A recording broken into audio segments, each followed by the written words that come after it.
NETT Radio, Net Radio. Welcome to Drive Time Exchange. As rubber hits the road, hard talk meets great music. Monday to Thursday, 4 to 6 p.m. on Net Radio, taking you above and beyond.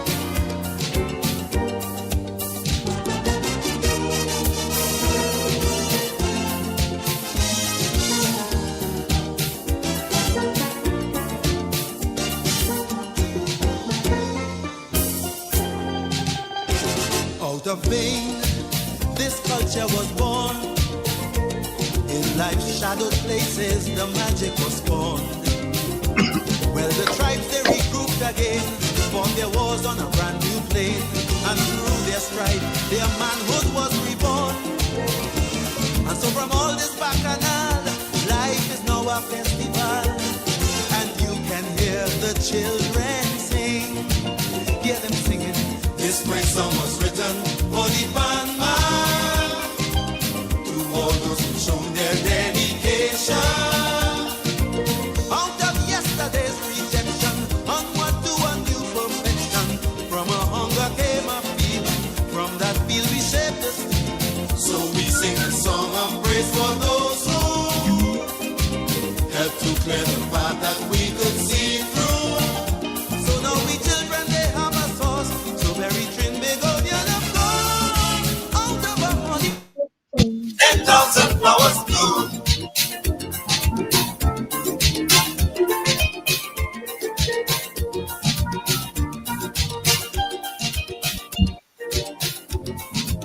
Well, as the David Michael Rudder says, yes, out of it all, 10,000 flowers will bloom. And it will bloom right here inside of the Drive Time Exchange on New Era TT Radio. Wherever you may be, we welcome you and we are glad to have you, of course, inside of the Drive Time Exchange. We are led by none other than journalist extraordinaire himself, Tony Fraser. Tony, good afternoon to you. How are you doing? I am good. Chalo, how are you? Actually, I'm pretty well, you know. Yeah, pretty good. Yeah, wonderful. And I like how you started us off. 10,000 flowers bloom. Yeah. Well, my girl. Well, the thing about it also, Tony, I started to play the song and then I'm listening to the song. And I didn't realize out of the 10,000 flowers, we have two of them here. Yeah. That's a wonderful way to introduce it. Yeah. And you're right, you know. To take the imagery a little bit further, when those flowers bloomed back in the 1930s and 40s, pre and post-war, in the steel barnyards and the south port of Spain, with young men strung out in the society, vilified by the society, cast in jail by the society, for no other reason than creating the instrument of the 20th century. So, a lot of flowers have bloomed out of that. So we have two of the granddaughters, perhaps great-granddaughters, I don't know, they will tell us, of that group of people, the Elimanets of the world, who created this wonderful instrument for us. Mm-hmm. And they have bloomed in a different kind of area. In fact, it's not different, you know, when you think about it. You think about evolution and the development of a people and a country. And if music was the base, as music and innovation. It wasn't just music, it was creating an instrument out of nothing, out of their circumstances. So that further along the way, we have what we're going to hear about today.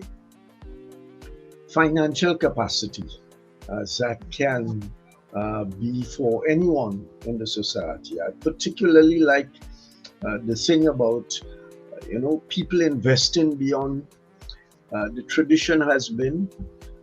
Well, first of all, you run a susu.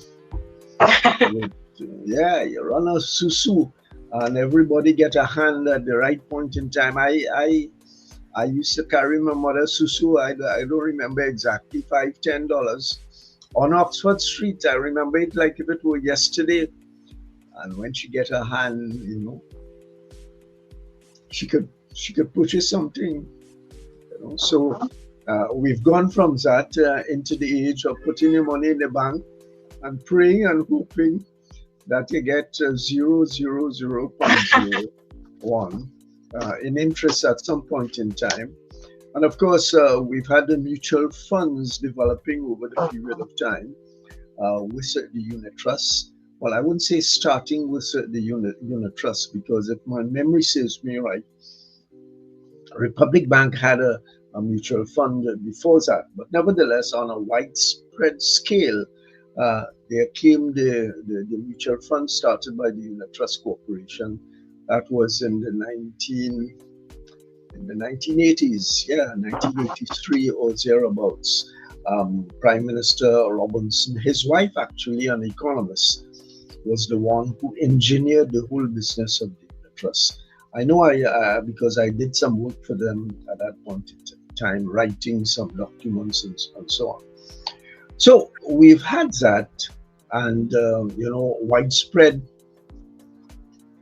shares in companies have become available in this period. So we are a little bit beyond, putting your little 25 cents in the bank and hoping for the best. So we are into this age of financial investment. Good thing, right, Chalo? Of course, Tony. Thank you. Yeah. And I'm very happy that we see two young ladies before us, Avion and Fern Gray. Two trainees. One is functioning, I believe, in the UK, and the other one at home. Let me read a little bit of, I've got some extensive bios of them. So let me read a couple of them. I can't read everything, but just to give our listeners and viewers a sense of who we are talking to and what they have done, something of what they have done, which can give confidence and some kind of sense of rightness as to what they will say this afternoon. Avion Gray is the co-founder and CEO of Belong, B-E-L-O-N-G. And I'll ask them about that name. It sounds interesting. It's a UK-based fintech platform pioneering a new captivating path to long-term wealth, driven by a vision that financial prosperity should be a true choice, not a privilege, not something that was ordained for a special social and ethnic class. That's not in the Bible. That's my so I don't want to involve them in my getaway. I just added that to it. Avion blends world-class industry expertise with a passion for financial inclusion. So Avion, we thank you for coming this afternoon, and we surely will look forward to hear what you have to say. And her sister is scrolling down to where she is. Fern is a climate finance advisor with 15 years of experience in the energy sector finance, and over 12 years working at its intersection with climate change. In other words, where the two things meet, energy and finance. She has comparative project experience across South and East Asia, Sub-Saharan Africa, and the Caribbean. Her work has focused on a cross-section of themes within the public sector, decarbonization, which is related to the whole business of climate change and all of that, and the strategic use of concessional finance to unlock climate-smart investments. Young ladies, Avion and Fern, I would like to spend all afternoon reading, but I can't read anymore. It gives our viewers and our listeners a sense of what they have been up and what they can, up to that is, and what they can give to us. Welcome to the program, ladies. Thank you, Tony. Tony, can you hear me? Maybe your microphones are not tuned on. We are not hearing you. Thank you. Can you hear me? Yes, I'm hearing you. Tony, What's Okay, happening there, Chalu? But we're not hearing them. Avion Are and you Fern, hearing? turn on your Nothing. microphone. Still I can not hear you. hearing you. I can hear Tony, you. But Tony, maybe your headphones have to come on too. Not hearing you at all. yeah. Tony, are you hearing me? Tony, are you hearing me? All right. Hello? All right. 1 minute, ladies, because I am Yeah, hearing yeah, you. okay. Right. I'm Tony, hearing are you everyone. I'm hearing them now. Okay, Yes. right. That's what I was Okay. wondering, because I'm hearing everybody. Okay, great. All right, so who's gonna start to tell us why you're on the program this afternoon, and what have you intended to speak to our audience about? So Tony, I can start, and you can hear me Who- loud and who's it? clear. Who's your elder sister? Avion is. Avion. So I Avion am. takes priority rating. Go ahead, Avion. Yes. And just to confirm, you can hear me loud and You clear. look like twins, actually. That's what I Remember was. that? I was just saying that I'm sitting in London. You see what I'm wearing? Mhm. Fern is in Trinidad, and we have the same hair comb. Okay. Not planned. But so Tony, I will start. So I, as you've read in the bio, I have now started a company in the UK. Followed a career of finance into an MBA into fintech, and fintech is the convergence of financial services and technology. Fintech. So that's where I've spent probably the last decade of my career in fintech. And I have now started one in the UK. And my company is, our mission, as you have said, is to create a path to wealth for young people that is a combination of, I don't like to say literacy. A lot of people talk about literacy.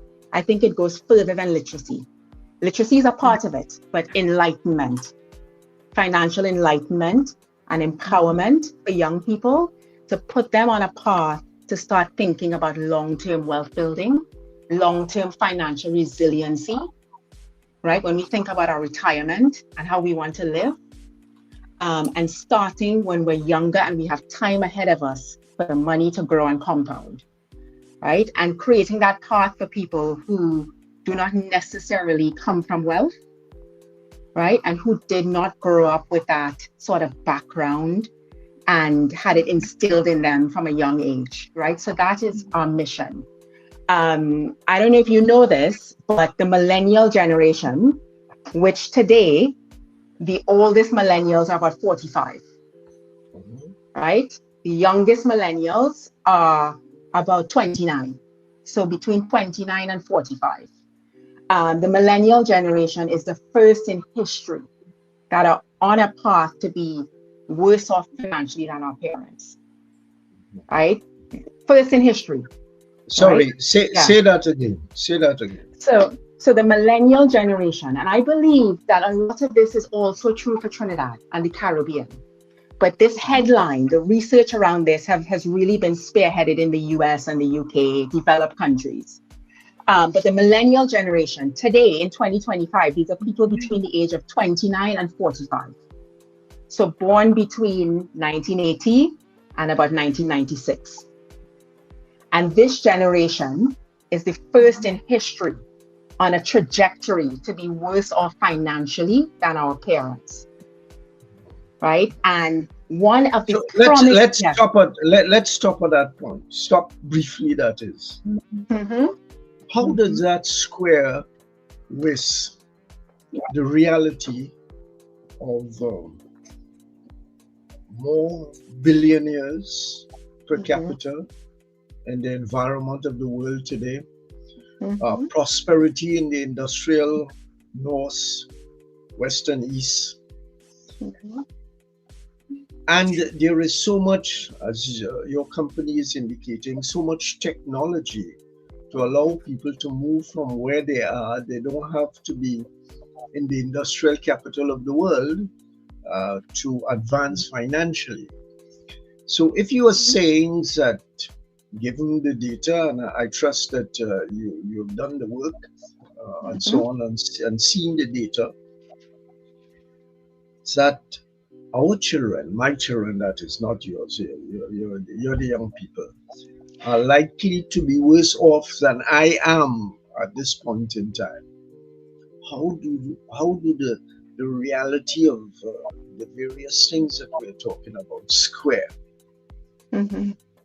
Yeah, Tony, I mean, it comes down, there are a few things, right? But it comes down to the distribution of wealth, right? And there is still tremendous inequality in the distribution of wealth. So yes, as we stand here today in the world, we have more billionaires than we've ever had. But the distribution of that wealth is highly, highly unequal, right? So what I'm talking about is the masses, the populace, right? And when you look at, we've looked at data, so the US Fed releases data on who owns stocks in the US, right? You look at the US as a country, as an example, who owns the stocks and the mutual funds in the US? And they break it down by age group, generation, demographically, all of that. The millennial generation owns less than 5% of stocks, shares, mutual funds in the US today, right? The boomer generation owns over 70% of stock, shares, mutual funds on a whole in aggregate of the US today, right? You look at Gen Z coming behind us, they're not even on the charts. Right, and so sorry, yeah. Sorry, Avion. As you go along identifying the groups, yes, there are people here who may not understand. So give a little explanation for the generations that you talk about. The Gen Z So everybody will know that a generation is, or you may not, but a generation is usually 15 to 20 years. Right, and so if you go to my grandmother, she just turned 90. She's in the silent generation. So people born in sort of the late 20s, 30s, early 40s. Then you have the boomer generation. That's where our parents are. So people born in the mid 40s, 50s, part of the 60s. And then you get into Generation X. So Generation X, those people are in their late 40s and 50s right now. So these are people who were born in the 70s, late 60s and 70s. And then you have us, the millennials. So we were 1982 to 1996. After us is Gen Z. So Gen Z are 96 to probably about 2010, 2012, right? So the youngest Gen Zs are 13 years old, roughly. They're now getting into adolescence. And then the children, the babies, are Generation Alpha, which is the current generation. So babies being born today are in the Alpha generation. Yes. Yeah. So those are the definitions. So what do you determine out of that?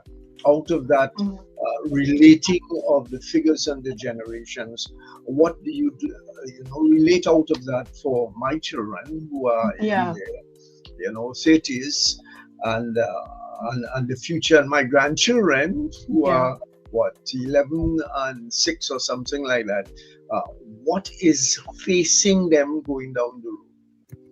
Yeah, and just talking from a financial sort of wealth building perspective, Tony, when we look at the reason why the millennial generation is on this trajectory to be worse off financially than our parents, the number one reason, you look at the research from the US, from Europe, the number one reason that the conclusion that they come to is our inability to build wealth through property, right? In the way that our parents and grandparents did. Property investing, buying a home, was the number one method that our parents and grandparents used to build wealth, right? And that is the reason, if you had to point to one thing, is that our generation, property has become inaccessible to us, unaffordable to us. And some of these things are true for Trinidad, right? when we Absolutely. look at If I who hear, owns the homes. Yeah. and if I remember some of the figures of the NHA, National Housing Authority, there is a lineup of, I don't remember the figure, but it's into the hundreds of thousands of people who are lining up and waiting for a property. Okay, we're going to come back to you in a moment, Avion, but let's go to little sister, Fern Gray. What is your opening statement? So Tony, so very much a pleasure to be on the show, and an honor to be on the show with my sister and with yourself. Grew up watching you, and also I believe we went to school with your daughter as well. So my opening statement is connected to climate change, and for anyone who is alive and paying attention, particularly in our region, we are becoming more and more sensitive to the reality and the scientific facts around the global warming and the effects that it's having on our climate, weather systems, our natural environment, and now more and more our physical and infrastructure issues, and how that ties back to, as Avion talks about in some way, kind of how we think about. Just don't say that to President Trump. That will get him all wired. But go ahead. Yes. So if I set aside the politics of it, Trinidad, we're in rainy season now, and it's a big reality facing the Caribbean with respect to the impact of weather systems, increasing in intensity, increasing in frequency, increasing in unpredictability, and the impact that has on our coastal infrastructure and our coastal communities, the impact that it has on our infrastructure, our power systems. We see the impact of that across the energy sector, across the agriculture and food services and sector, and it's a little bit less realistic to say that it's not an obvious problem within the region. The size of the problem cannot even be quantified in a notional way. This is something that we have countries of the islands and Trinidad, including Trinidad, with tens of millions of dollars in damage. The investment need is unquantifiable because it's variable. It changes every year, and not only that, we have countries that are particularly crippled in terms of public finance and stretched because of the repetitive nature of the climate and the weather systems that come through. So if I were to put the two areas of specialization, if you like, between the both of you, one is talking about Avion, that is talking about the difficulties of earning for the mass of people, not only in Trinidad and Tobago, but in many places in the world. And when you blend that, I don't know if blend is the right word, but we're going to use it for the moment, with the difficulties of the environment, that the land, somewhere in progress, what's his name, talking about the land is not yielding as it used to. Money make it quote inflate progress by Devines, and all of those things wrapped up in one. So you have a kind of twin problem. One, the mass of people are not earning in the ways that can make their livelihood a lot better than it is, and falling below the line of their parents, which absolutely shouldn't happen at all, not in the world of today. And then on the other hand, we are doing everything to make the environment even less propitious.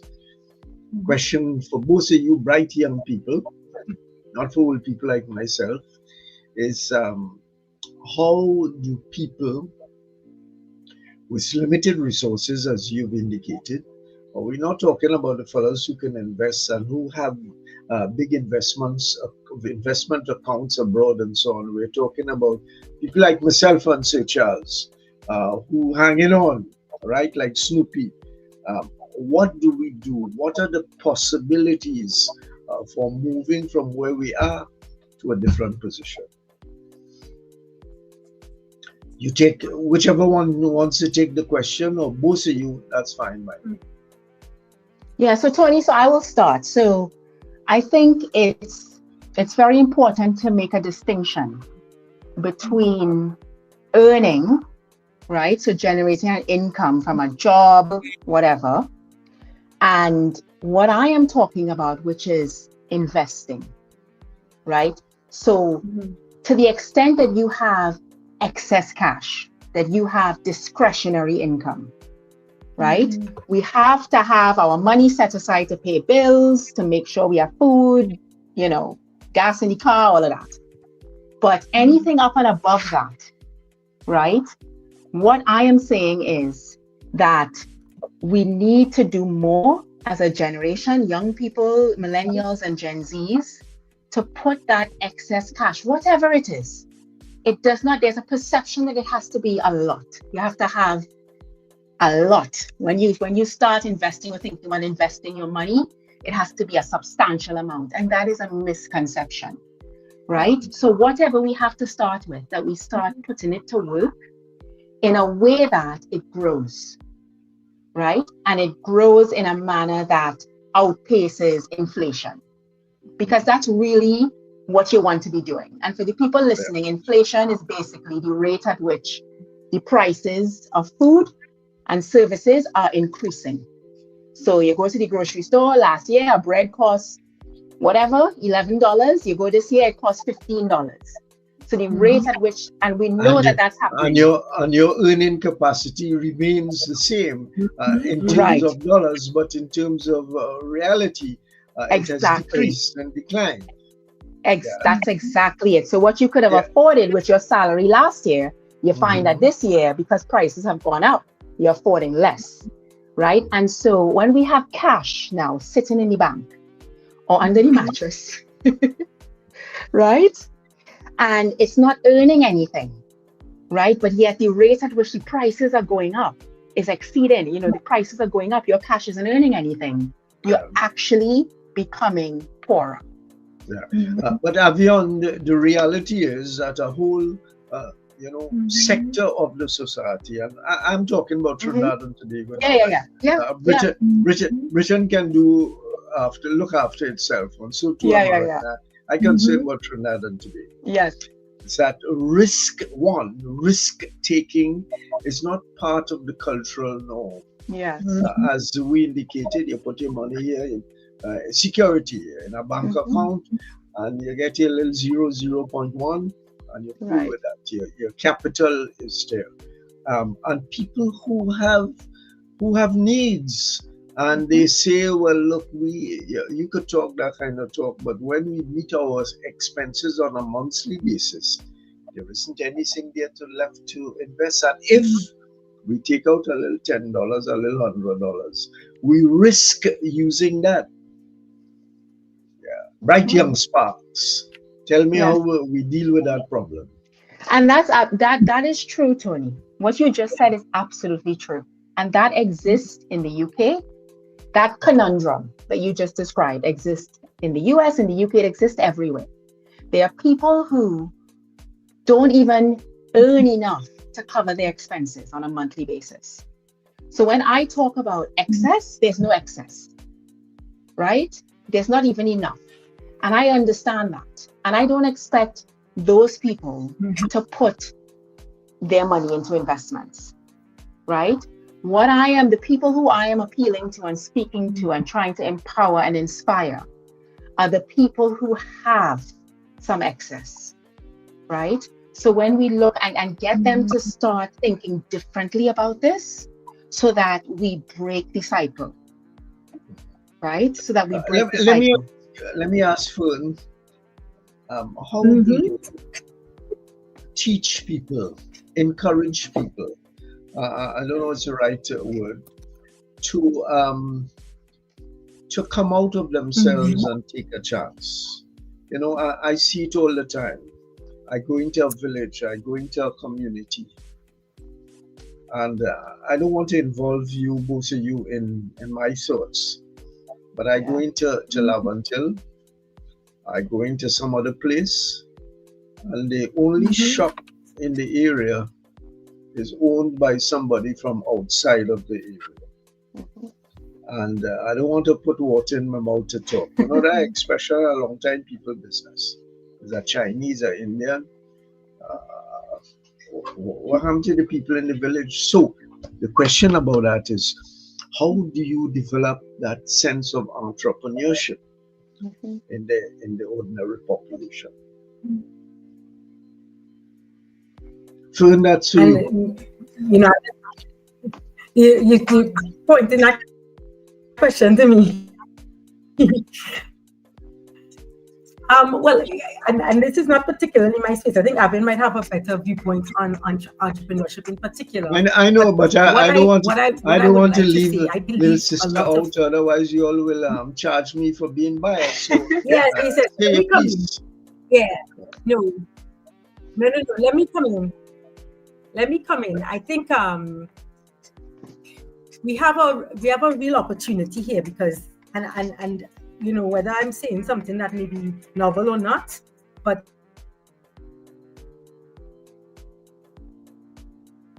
Fern, I think you just muted your mic. Your mic is on mute. Hello? Yeah. Okay. Yeah. Okay. No, I have to say, and I can only speak from experience, we have to look at what happens at school, in school, right? And we have to look at kind of our success of the past. We can be inspired as a nation when we look at our prior productive sectors, sugarcane, oil back in the oil and gas days. Now we're a natural gas economy.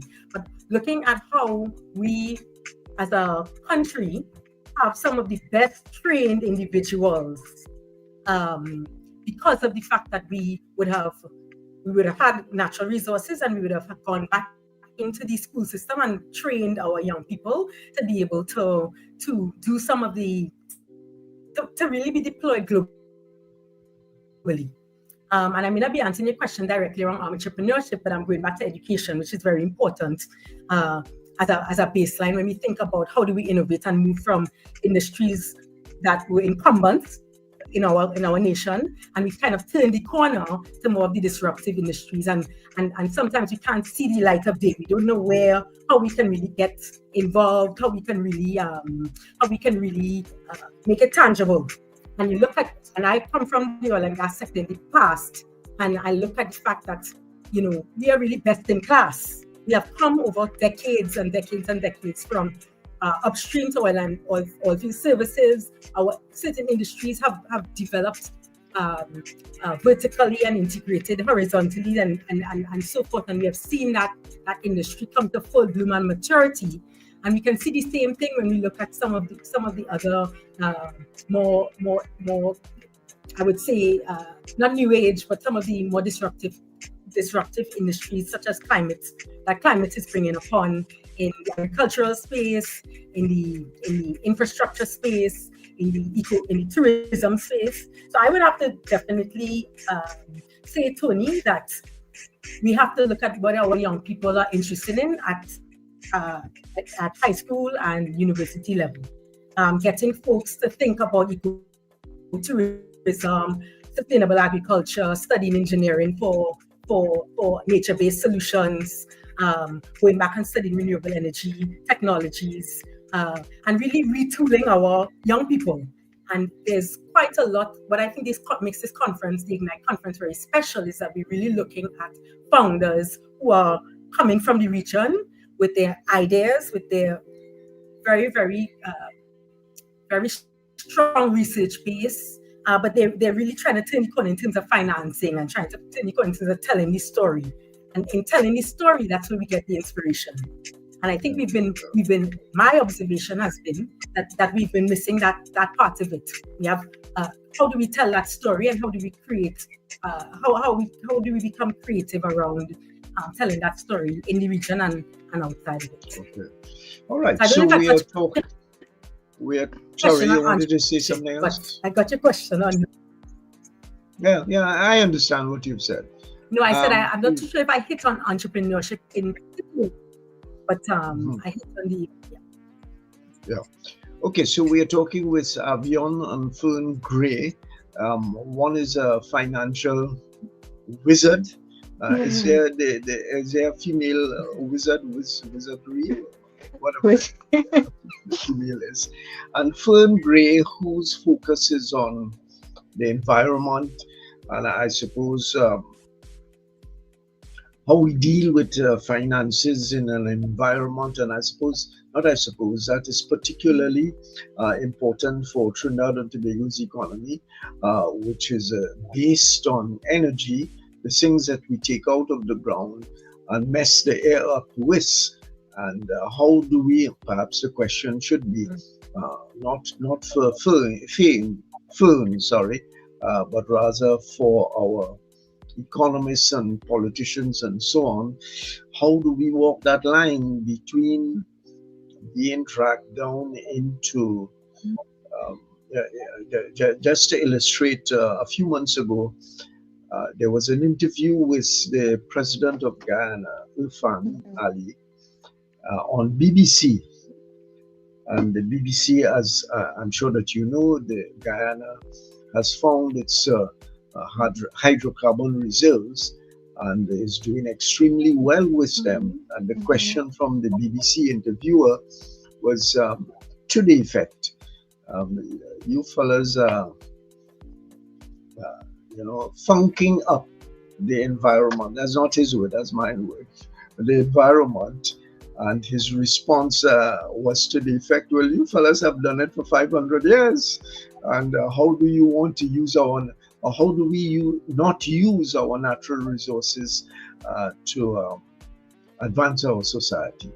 So that there is a little bit of a bias on that side. But I want to come back to Avion, really to deal with how do people of not great income, if you have income that you can put aside without using it for the basics of home and food and children and transport, a little bit of entertainment on the side. How are you able to take something out of that and not only invest it, but not, in the generation of my mother, it was a susu, and unless you put some hole in the hand, run away with all of the money, which happened. You're getting back your money, but in this instance, you ain't too sure that you're gonna get it back. So how do you develop in that individual that sense of risk taking for the better interests of the individual and his family? Yeah, Tony, it's a great question. And I'd love to also touch on the question that you just asked Fern about entrepreneurship. But let's see if we get back to that. But Tony, when you talk about disposable income, right? So excess cash, this is what we're talking about. If you're going to be investing, you're investing excess cash. So in the UK, we have a slogan, capital at risk. So it's capital, it's cash that you could afford to put at risk. And putting it at risk means you could afford to lose it if it happens. So it's money you don't need to live, right? And when you look at the context of Trinidad, now I am a mass player, right? Me and my sisters, I played mass since I was a child. Now as adults, we played with Tribe for about 15 years straight. And then as a band with the nuts bag costume, right? Yeah. Tribe and we had a stint in Bliss, but more lately we've been playing with Spirit, right? So I'm a mass player. My mother, my grandmother were mass players. Stephen Leon, Wayne Barkley. We come from a family of mass players. When I come home for Carnival, and I was there this year, and I look around and I look at the disposable income being spent on costumes and fetes and parties. Now, we have to enjoy ourselves, right? But when you think about the young people in the country who are earning enough, right? Earning enough. And there are people in good jobs who are earning enough to have a little bit on the side left over. And what do we do with it, right? And so my argument is that I would like to empower, enlighten people around the fact that if you put a little bit of your capital at risk, right? Meaning investing it, whether it is in, there are things that are more stable, like certificates of deposit, CDs, they could do fixed deposit. There are instruments in the bank that you could put your money into where it's earning a bit more than your 0.0001, right? That may help you to keep up with that rate of inflation that I talked about. Because you really want to keep up with the increase in prices. You want your money to be growing at that rate or better. That's how you create wealth, right? Putting it at risk in the stock market is another story, right? Because when you think about attitudes towards risk, I think that the fundamental thing is that there's no reward without risk, right? Risk is the price you pay to enter the party. It's the admission fee, right? For getting that return on the investment. So you put that capital at risk. It can go up or down. You take a long-term perspective on it.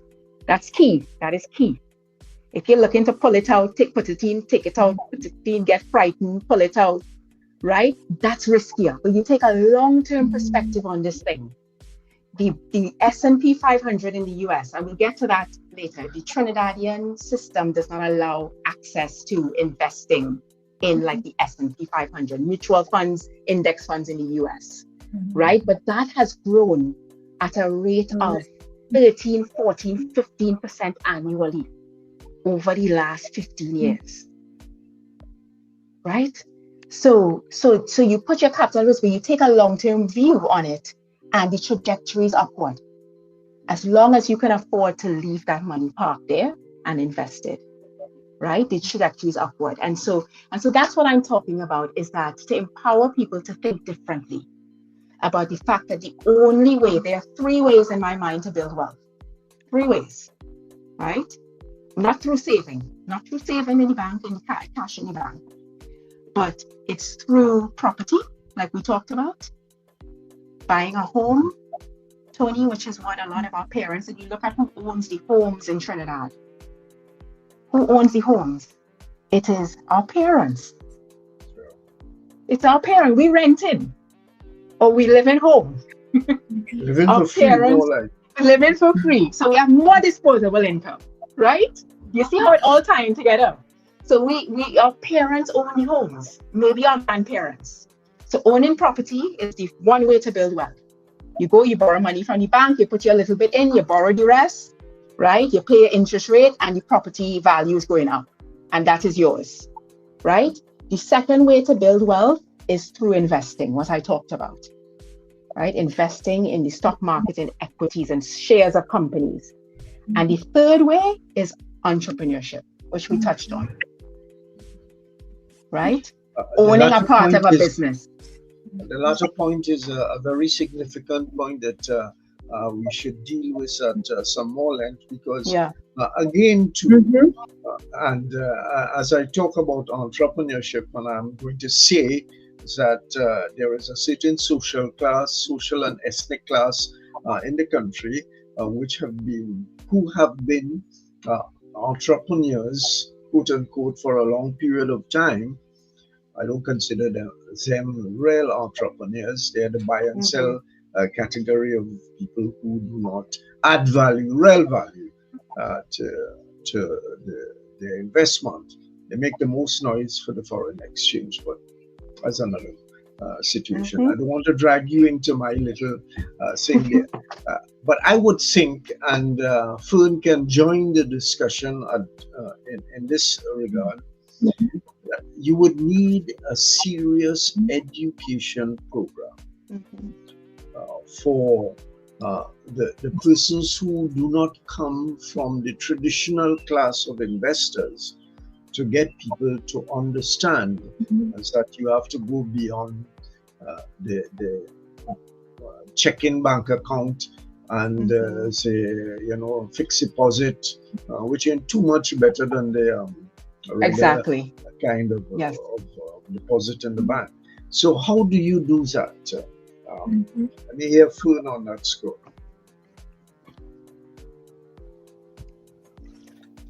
So, and Tony, so I was talking previously about education, and Avion mentioned in her opening about the social psychology, or just changing our ideas around money and so forth.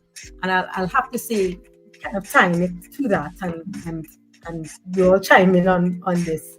I think that there's an opportunity to, one second, I've just lost my train of thought, Tony. All right, so maybe Avion could chime in, and then Fern will catch up on that. And we're going to come to Fern in her specialist area of environment and finance, and how we deal with those areas. But Avion is the lady on how do we place that education, that understanding, that deep appreciation of the importance of investment, the importance of putting something aside. You know, just to intervene here a little bit on a personal story. My mother, my father died at 2 years old when I was 2 years old. And my mother became a market vendor. And I don't know of any economists, and I've interviewed them all and read their literature and so on, who had a greater sense of purpose and understanding of where she sold coffee in the market for 10 cents a cup, or 15 cents a cup, and so on. And she looked after her children who were left behind. She did.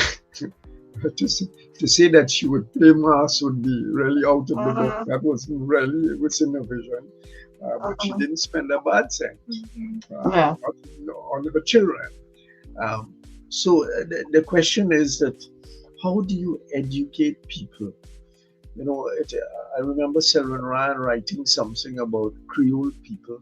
I think that was the term that he used to postpone enjoyment till they reach to a point where they can afford what enjoyment costs in the world of today. So the education thing, how do you plan to do that, Avion?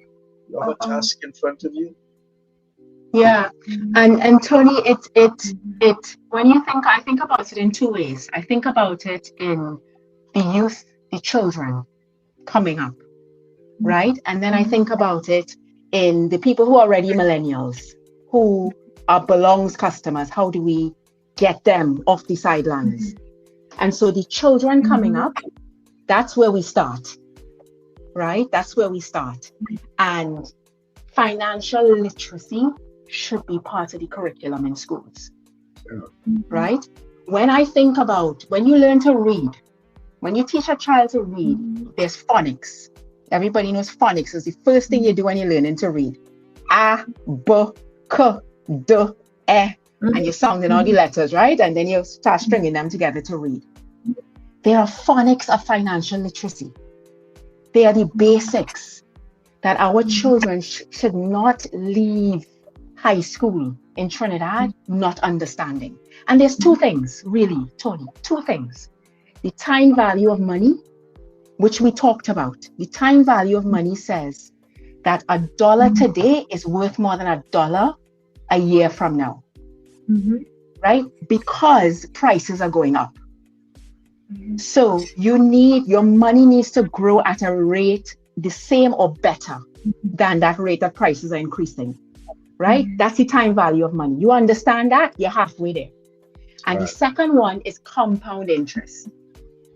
Compound interest, which basically says if you invest money at a certain rate of return, 10%, let's say, you invest $10 at 10% return in a year, annual return in a year, you get $1.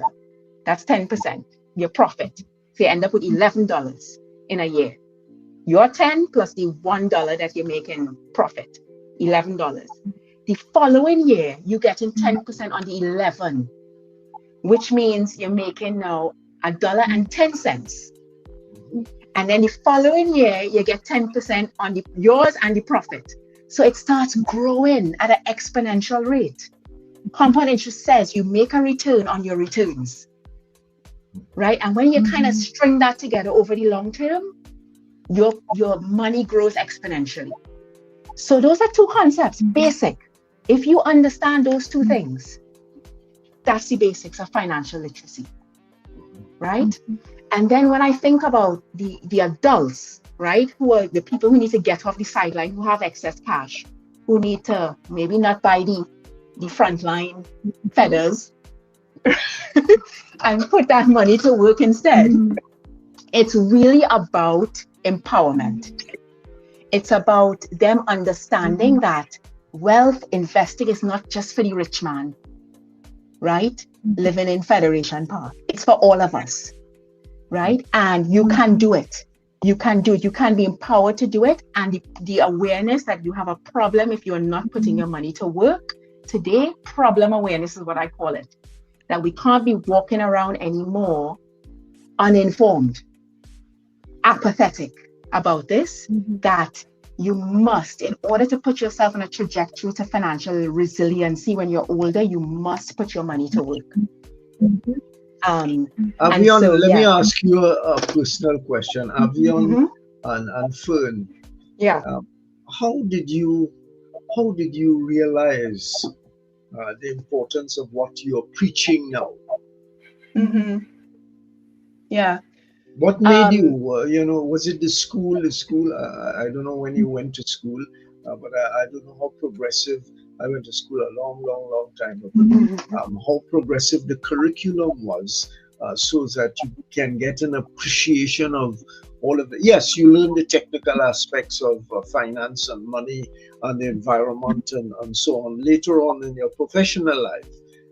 But did you acquire that in that critical period of growing up, say from your early teens to mid-20s and so on? How did this, and I'm not trying to ask you all your age, right?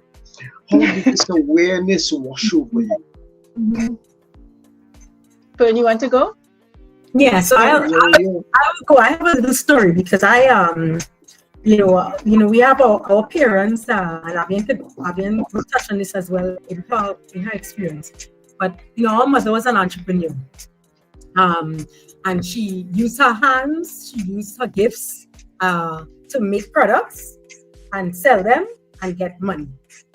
That simple equation. And I remember when I was in high school, around the age of 14, 15, just as you mentioned, headed into trying to start to learn how to drive, like doing the practice tests and so forth. And I needed to eventually, when I got to 16, be able to pay for my driver's license tests and those sorts of stuff. And I started making cupcakes and making baked goods and taking them to school and making money, going home with my mother, seeing how I could reduce the costs of those goods and increase the revenue, and how it would make me make more money at the end of the day. And that simple equation, and I've been talked about some other simple phonics, that equation of cost, and revenue, and really understanding how money works was very, very integral for me. I moved on again after, yes, and again, that was looking at, our mother as an entrepreneur and seeing, what you can do with your talents. And I was able to pay for my many things during school because of that kind of fundamental understanding of the margin that you can make when you kind of look at your ingredients and you look at your cost and your price and how that dynamic worked and allowed me to buy goods and services. So I will stop there, but that's my story, in a nutshell. Yeah. And I sometimes wonder what you've just said there about your mother. is typical of our mothers, of my mother certainly, as I said a moment ago. They had some kind of sixth sense about these things. My mother didn't go to secondary school, so she didn't acquire all of what was taught. Perhaps, as Sparrow said, perhaps that was a good thing for her. Her brain didn't get clouded up in all kinds of extraneous matters. But a lot of these women who, in a different generation, grew their families on very little that they acquired through all kinds of ways. People who washed clothes for people who could pay them something, washed and ironed clothes, and all kinds of things to develop their own financial situation. So, what was your learning, Avion? My learning, Tony, we often talk about our dad, right? Who our mother was an entrepreneur. They're both still with us. We're very grateful. My father was an insurance man, right? So he helped to build Algico's business in Trinidad, right? As a young man, selling insurance, life insurance. So he was always interested in finance, investment, insurance. So he would talk to us about that. At a young age, we had an appreciation for long-term thinking. Life insurance is a long-term product. The way that investments work. These are things that we would just overhear him talking to clients. It was just sort of kind of embedded in us, just from being around him, being his children. And then personally, I had a godfather who died when I was 12, but he and I were inseparable when I was a child. He didn't have any children. He was my grandmother's best friend, right? The elders is who we grew up around, right? So he was my godfather. And he was a CPEP worker. He used to work on the road, right? Cleaning the road and cutting bush and stuff. And he was a foreman. I think he ended up being a foreman. And every fortnight when he got paid, he would bring me $20. Like clockwork. As a child, he'd bring me $20, my allowance. And I got myself a Pringles tin, right? And cut the little slit in the lid. I don't know if the children listening did that, but that was my piggy bank. And I used to stick the $20 in there every fortnight and save that money, right? Didn't know why, or nobody really taught me. I just was like, I'm going to save this money. And I saw how me saving that up, when my mom needed a little change to buy something, somebody, peddling something on the street, buys things to borrow from me, come and take from me, borrow from me. Even my sisters, right? Used to just help everybody out from my Pringles tin. And that was really my first experience of saving. And how saving for a rainy day, like kind of how that mechanism works, and even providing for your family. Because I was like, wait, I can save my little money, and if my mother needs some money, a change to buy a dozen eggs, I could give her. And how that felt to me, as a child, it was very empowering. It was, and I thank my godfather for that lesson. I think what you've just said, both of you, in terms of your personal experiences, really important, because a lot of people, we don't have to give them esoteric reasons and highfalutin, rationale for saving and investing at some. Even when you spend the money, you're investing it in something.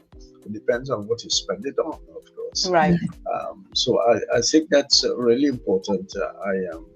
I feel good about your responses because it reaches people at a different kind of level. They don't have to be a financial expert and use all the language that you financial experts use to have an appreciation and an understanding about the value of money and the value of investment and saving. Listen, we're going to take a break now, and we're going to bring Sir Charles in. And so, Charles, here are some young people talking about money, and we need the money, right? At the We station. definitely need it. Absolutely. I hope you're listening and learning how we can get some money into some investment into the station, right? Yes, I think I will. I have I will have to talk to these ladies after. Wonderful, wonderful. I like that.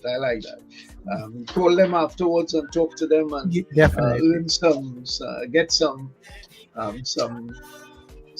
investment sense from them. That is my little grandson. Well, my big grandson. You have Hey. to bow down, but you're too tall. There's my grandson. I hope he uses that. He's going to a good school. Hello. They're telling you hello.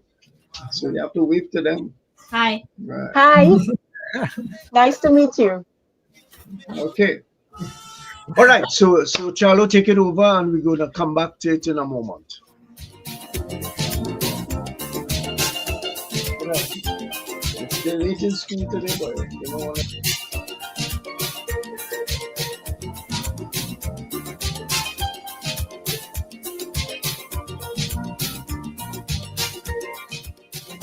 Your mid-morning just got better. Join Sir Charles for the mid-morning mix and mingle, where good music, real talk, health, and family matters come together, and your voice is heard.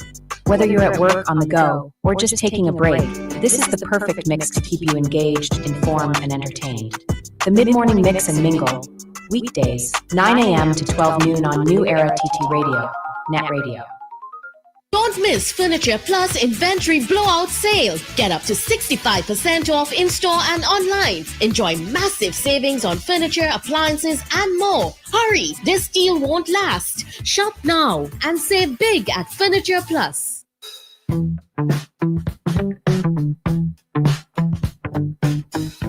S&H Rumbox, 137 Western Main Road, St. James, for all your retail and wholesale needs for alcohol and non-alcoholic beverages. Call us at 686-0599 or visit us at 137 Western Main Road, St. James. S&H Rumbox, drinking out of the box.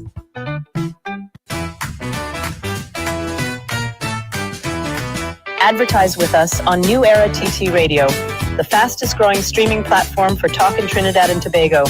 Audio and video ads welcome. Elevate your brand with us.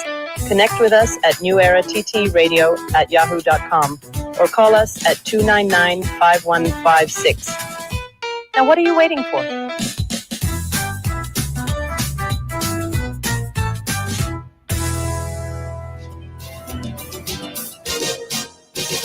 Not one name, not one will I call.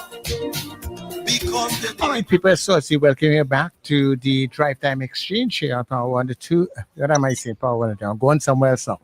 On New Era TT Radio. See how old habits are hard to break.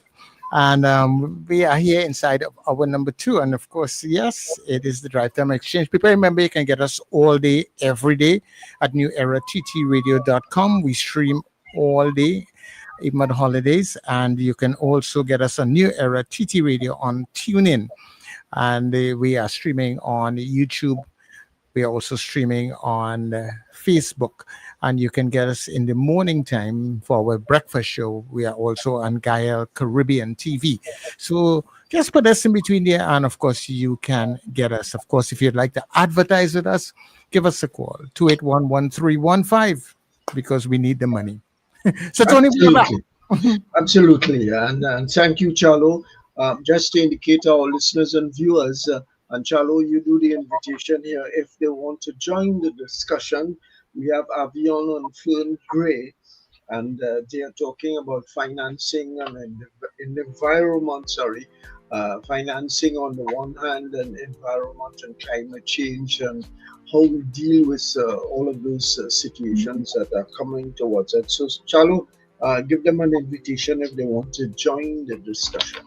Okay, so people, if you would like to be part of the discussion, we welcome you. You can call us at 281-1315 or 299-5156. Give us a call and we will bring you into the discussion. Yeah.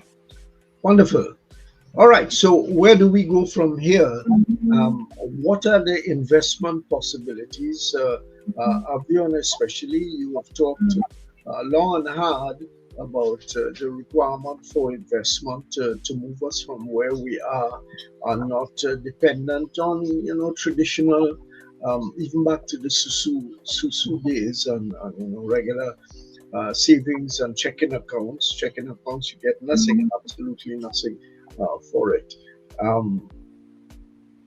What do we do from here? And I think, without attempting to put you in the political fray, but the reality is that there must exist an environment and infrastructure outside there to allow people to invest over a period of time. So go ahead. I think you're on mute. Sorry. Okay, here I am. Great question. I never like only talking about the problem. I like to talk about solutions too, right? So it's a good question. So now accessibility is an issue in Trinidad, right? The accessibility of investment products, right? And what I am talking about. In the UK, in the US, other parts of Europe, developed, let's call it developed countries, from a technology perspective, you download an app on your phone, Belong, my own business, you download our app, and you could be invested within 8 minutes, right?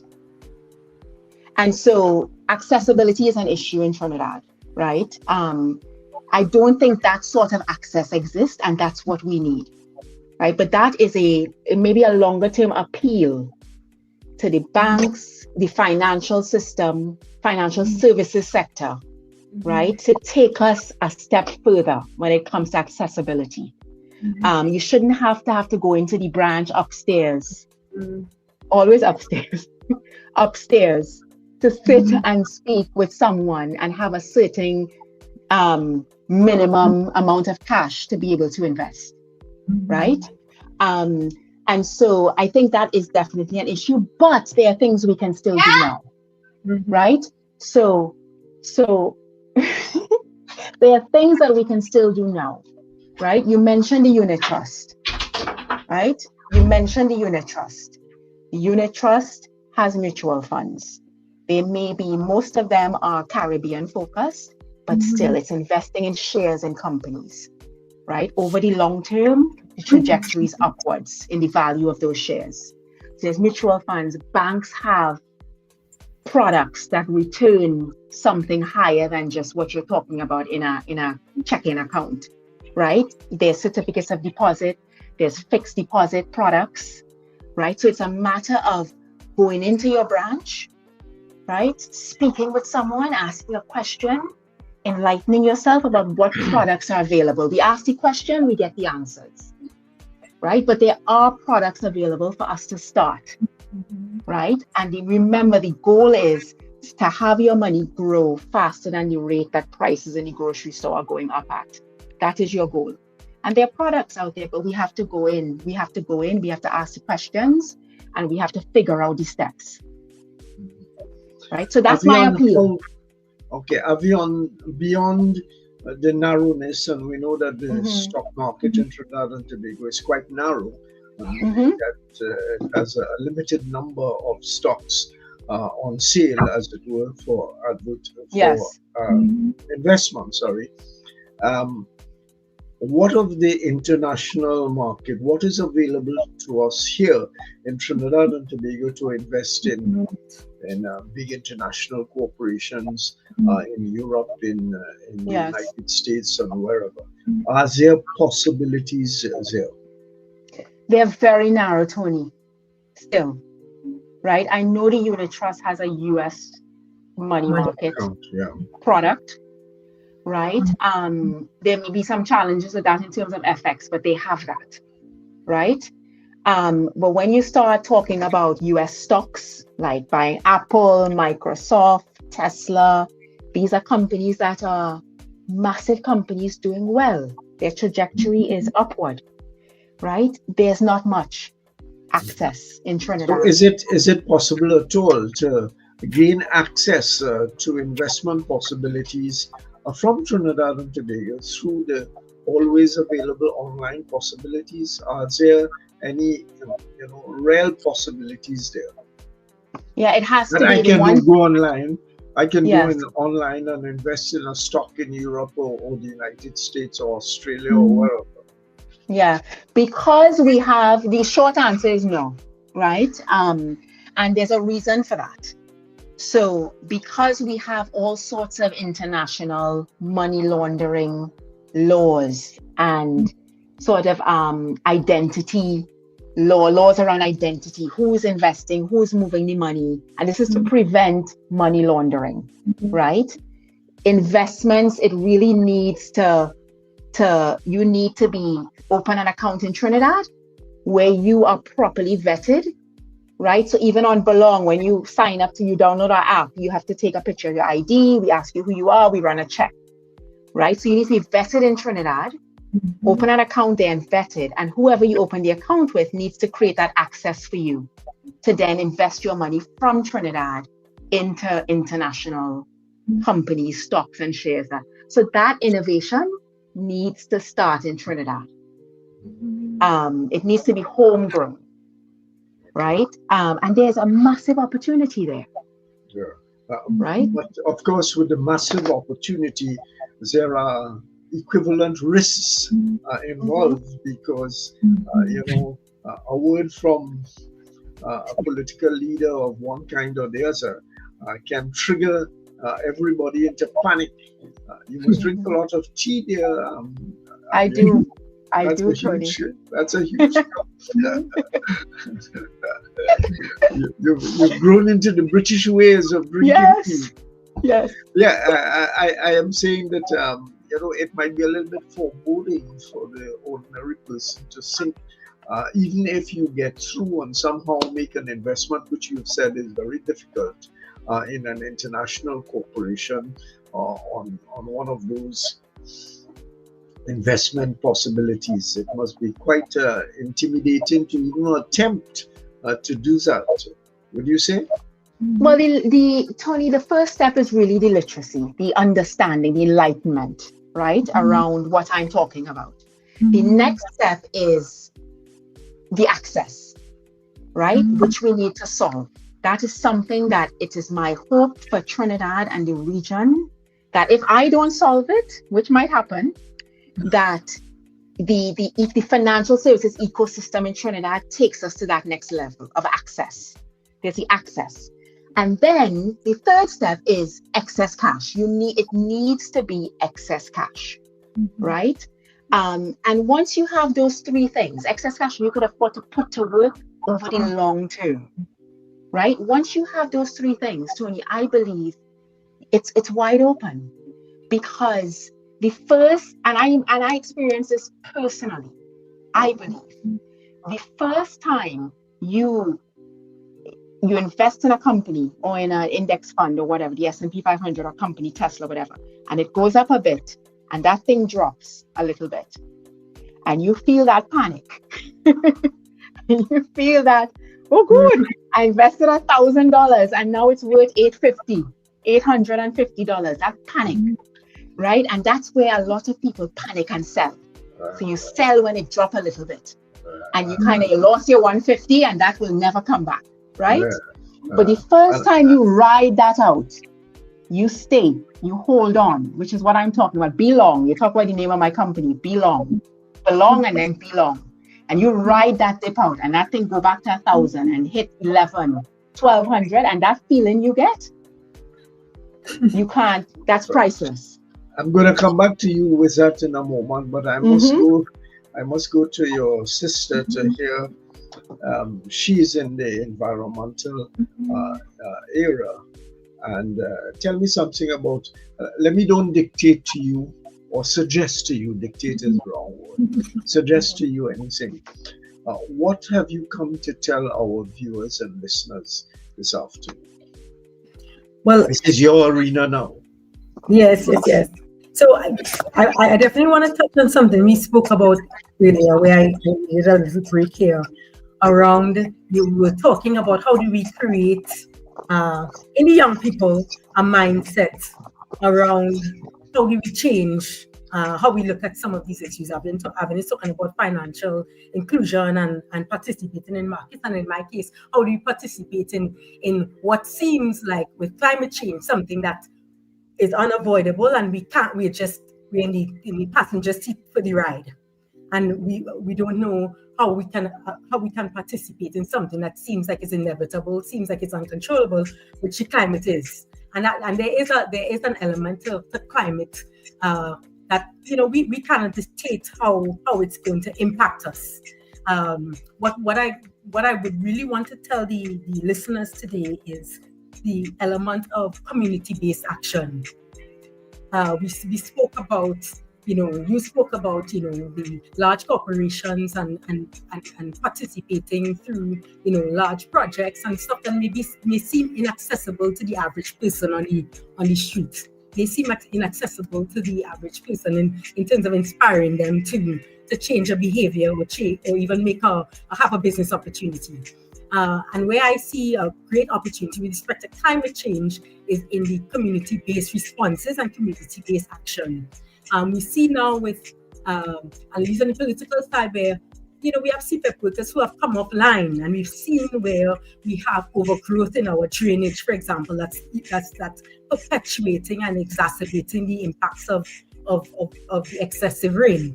And that's just one thing. And when we think about how can a community, how can individuals how can person at the individual level kind of participate in climate action? We really have to think about ourselves as how our communities could rally around doing some of the everyday and more obvious activities that could lessen the impact of a changing climate that may already been built in 100 years ago. Climate change is already kind of what we call bedded into the system. But yet we have really some day-to-day issues with respect to waste management, with respect to agriculture and how we use land use, how we use our land, how we use our hillsides, and so forth. And there's some communities who are doing really, really great things in Paramin. There's some communities that are piloting programs around vetiver and how you grow nature-based solutions to preserve the runoff and to really kind of lessen the impact of flooding, lessen the impact of losing our valuable topsoils and so forth for agriculture, and lessen the impact of all of that going on into the ocean and then affecting the coral reefs and it's a really, really systematic issue. And we do have opportunities in the region and opportunities in Trinidad to really look at what our communities can do and involve the private sector. We talked about Guyana and the BBC, and there's an opportunity for us to put more ownership on our corporate and private sector investors to take bigger chunks of the responsibility and work with the communities in a more long-term sustainable way. Yeah. But Fern, if we take the position, as a country, as a population, so that when it comes to our share of the population, I don't know what the figure is, but it must close to the bank interest rate 0.1 of what we put into the air. And why should we be paying the price? After all, we don't make a big contribution to the damage in the ozone layer and all those kinds of things, as opposed to the industrial countries. Well, Trinidad has to take Trinidad from an energy intensity perspective. If you look at the data, historically, we have participated quite a bit per capita in terms of our energy intensity. So we are quite a bit of a player because of our incumbent natural resources and because of the development of our oil and gas sector. We do have industry that somehow participates in the carbon footprint within the region, and we do have to look at that and understand that and try in a way to green our industries, our industrial processes, our manufacturing. There is a part to play in these sectors in climate change. It's not, we can talk about renewable energy, we could talk about sustainable agriculture, we could talk about resilient infrastructure, but we have a part to play in our industrial estates, in our manufacturing processes, in our water consumption and water use, in our use of power and electricity, in some of those intensive industries.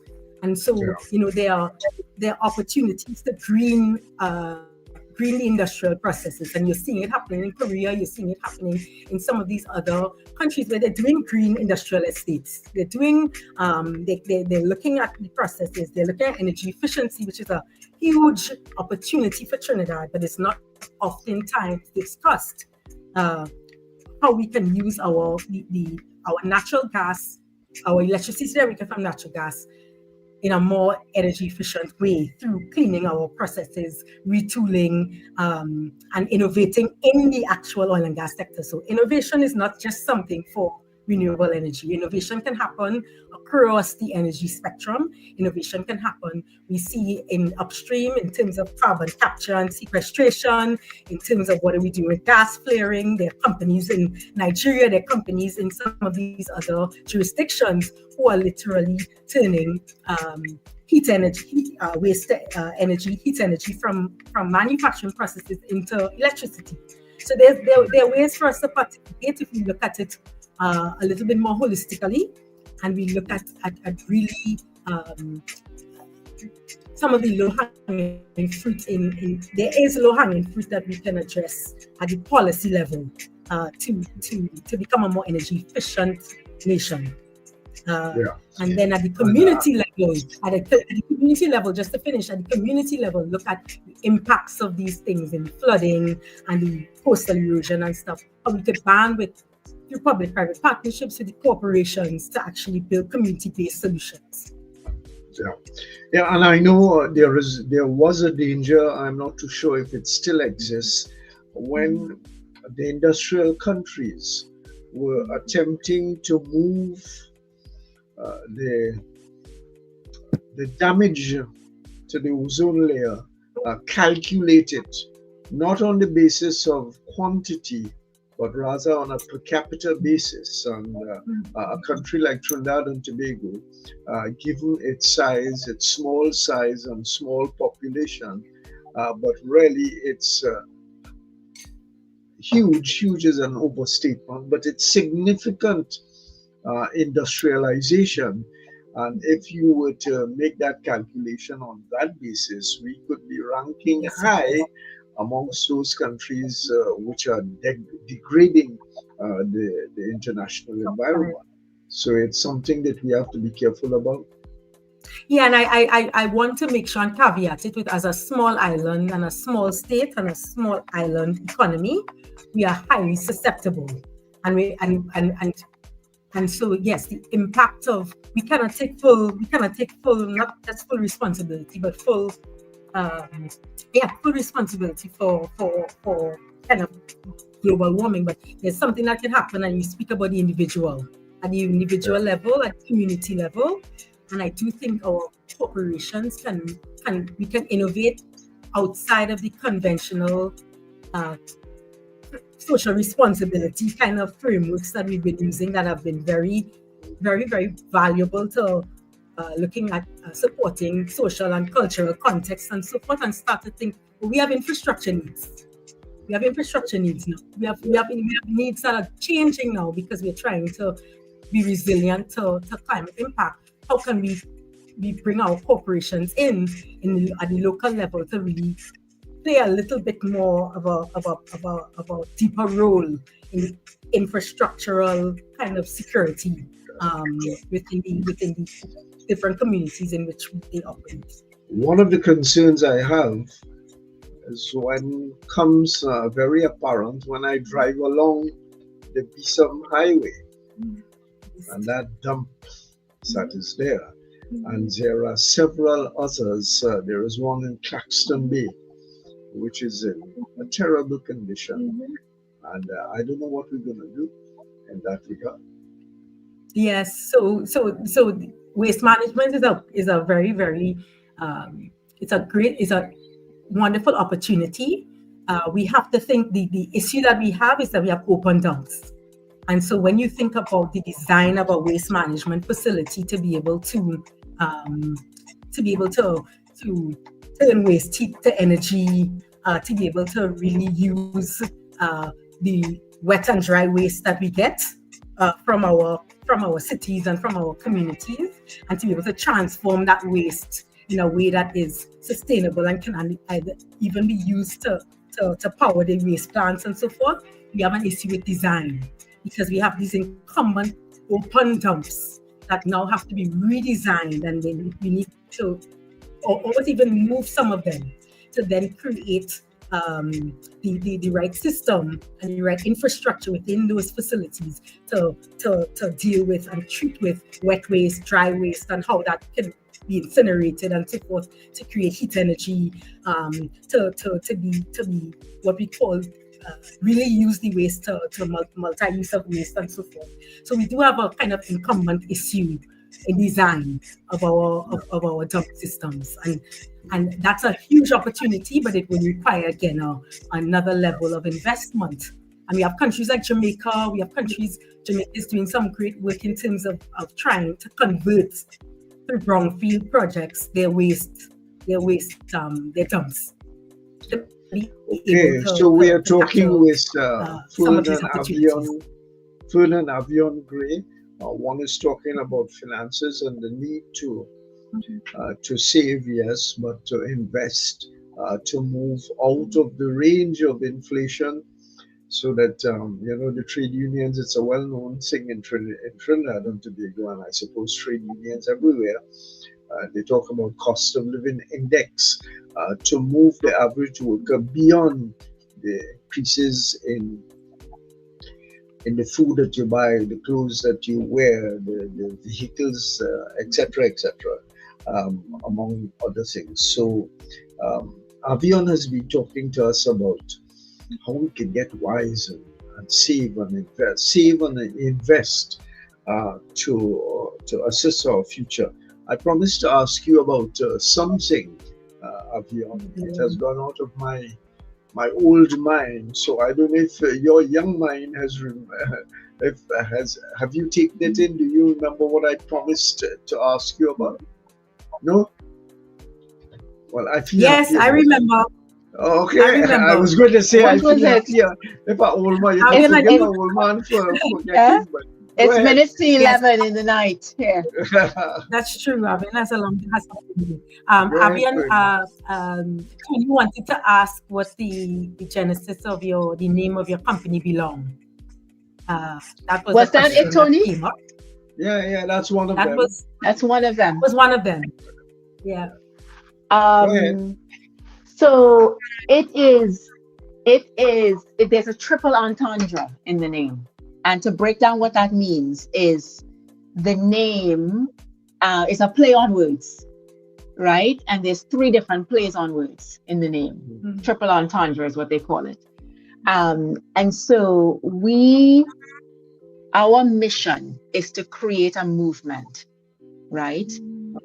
Amongst young people who are taking a active, deliberate stance towards wealth building, right? And sustainable wealth, but to create a movement, to create almost like a new attitude, right? And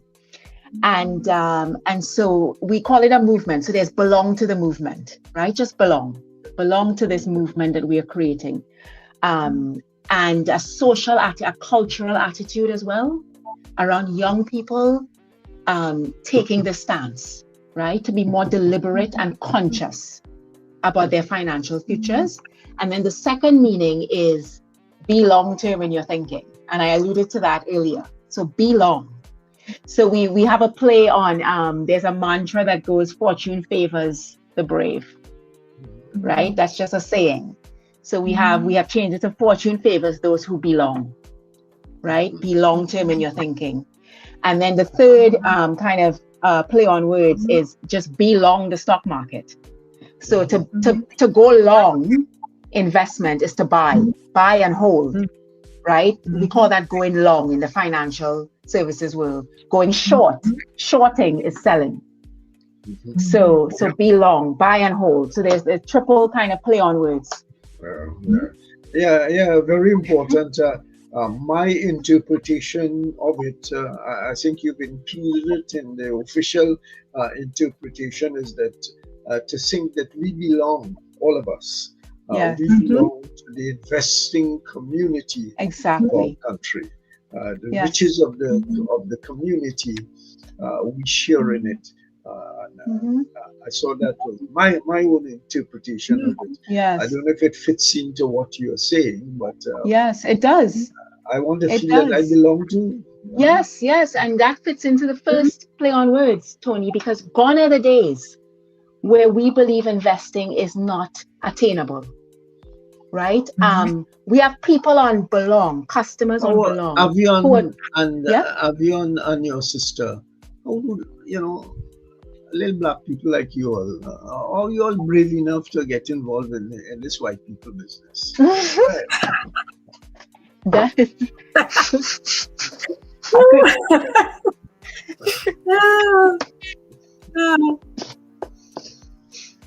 oh boy. It is a good question. And I mean, especially I would add one. Living in an environment in which you're supposed to be in the back, so fast you all want to come in front of the line. What wrong with all you? Tony, it is. Tony, I would start. It's a very good question. You go first. Whichever one. Yes, Tony, I would start with formative years and the word courage. The word courage and the attitude towards courage and curiosity.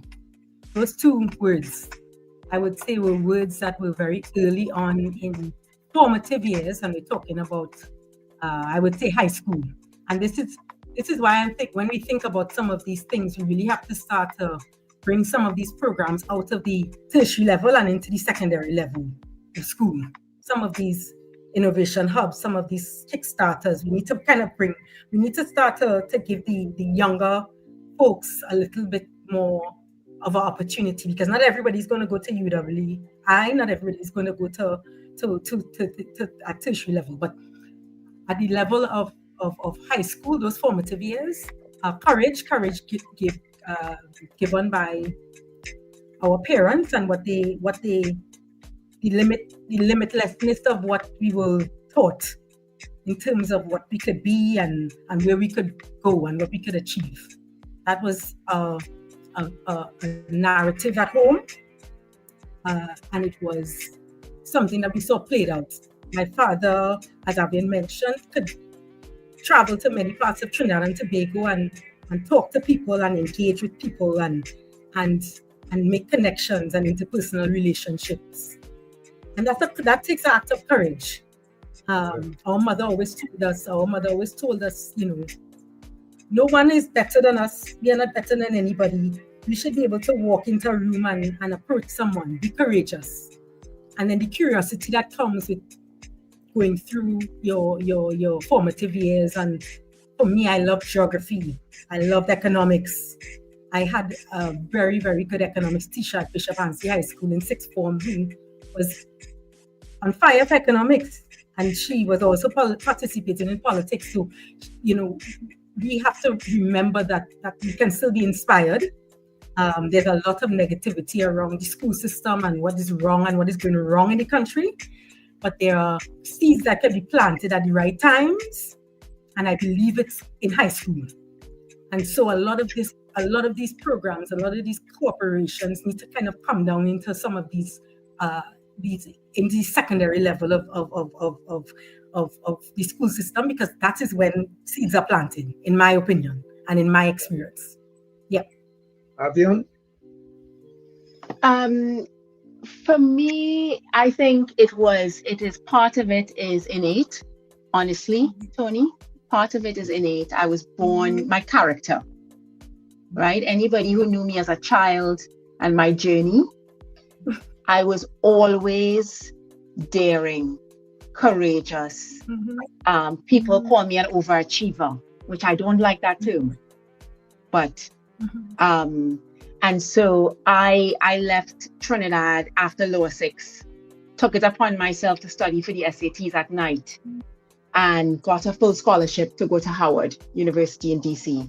Left after lower 6, and followed the path. And it's part of it, I think, is character, and the other part of it, role models. Role models, the importance of role models, right? And when I looked at had role models at a very young age. Fern talked about some of our teachers at Bishop's, right? I had my older sister. I had, I had lunch when I was at Stanford with Condoleezza Rice. That was a seminal moment for me, meeting her and sitting down at lunch with her. And I've always sought out role models, mentors, right? And it is very important. And we had a tough time at Tony. It has not been easy. It has not been easy. Being away from home, being away from home as 2 young people who have strong ties to Trinidad, being away from home is difficult. Being away from your community, right? And it is so important to have people in those places that look like you, right? I always talk about imposter syndrome and how challenging that is. And that basically says that you feel like you're a fake, like you don't belong here, like you don't deserve the success. You doubt yourself, your achievements, right? And a lot of that is tied up in the fact that I can't see anybody who looks like me, who has made it. So, I must be a fake. I don't belong here. I don't deserve this success. It must be luck. It must be luck, and you doubt yourself. And so a big part of it for me has been finding those role models, those mentors. And one thing that drives me is becoming that for other young people, right? So that they have an easier, maybe a slightly easier path than I had, because they can say, Avion Gray, a little Black girl from Trinidad, right? Went to Howard University, went to Stanford University, raised the largest ever pre-seed investment round in her company ever by women in Europe, in all of Europe, right? That I did that. And they can say, all right, when they go in front of an investor, the investor looks at them a little bit differently, right? And I think that is so important. That is so important. And it has been part of, what has driven me and gotten me to where I am, is role models and mentors. Yeah. Well, I must say that I'm very impressed and heartened to see young people, and whether you're black, brown, white, blue, or pink, coming out of Trinidad and Tobago in a small environment, but not an unimportant environment. CLR James always talks about the Caribbean being involved in international trade. 500 years ago, we were part of the whole Middle Passage. We were producing for the metropole long before some of the other countries and populations have come into existence. So we ain't just arrived. We washed we foot long time before we could jump into this thing. So it's very impressive, and I am very happy to have spoken with 2 of you. Incidentally, I know you had some concerns that you couldn't last 2 hours in chat. And look how I lasted, huh? I think you all can last 2 more hours, but we will put you through that this afternoon. Thank you very much for being on the program.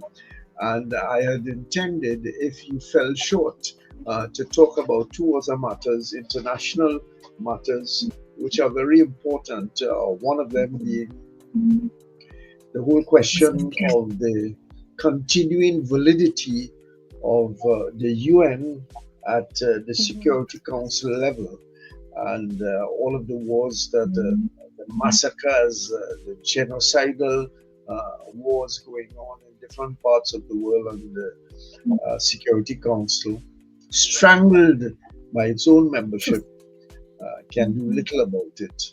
And the second one, a very interesting one, is that President Trump has put forward a 20-point plan for solutions to the Gaza, Israeli and Israeli problem. It's not a problem of the Palestine. They are victims of the problem, but they don't create the problems. A 20-point plan, which is interesting in how it keeps the world and the international order in place and offers some crumbs to the Palestinians. But we're going to talk about that on another occasion when we have some political and international relations experts, and I don't want to get you involved in that. Yes. An old dog like me is okay with that. I accustomed to me, as they say, the hangings. But for young people, listen, young people, we wish you very well, and we're gonna be surely looking out to see your names in the lights at some point in time. Tony, really quick, can we just mention really quick the Ignite Summit? Sure, go ahead. Fern alluded to it, but we are both, I'm coming home next week. And Fern and I will both be speaking at the Ignite Summit. And that is at the what, sorry? Ignite, the Ignite Summit. It's the second year that is being held. An organization called the Caribbean Dragons is putting it on. And it is the 13th and 14th of October. Okay. And basically they are bringing together a community of founders, entrepreneurs like myself, climate change, energy people, investors. And the real mission is to start fostering a real ecosystem of innovation and entrepreneurship in the region. Right? I so think it's I read something about it somewhere. Yes, it's a great summit for anybody who is thinking about being a founder, starting a business, raising money, raising capital from investors, bringing everybody together. And because this is how it starts, right? This is how it starts. We need capital, we need investment into young people starting businesses, technological innovation, all of that. So 13th and 14th of October, we'll be there along with our lineup. All right. Feel free to get in touch with us. Maybe we'll do a program on the conference. So feel free to get in touch. Okay, we will. Ladies, thank you very much, and it was great of you being Thank here. you. And Avion can go to sleep now. Take care. Yes. Chalo. Thank you so much, Tony. Okay, thank you. It's been a pleasure. Thank you very much, ladies, for being here with us. And of course, thank you very much again, Tony, for an excellent drive time exchange. People, stay with us here on New Era TT Radio. We'll be back shortly.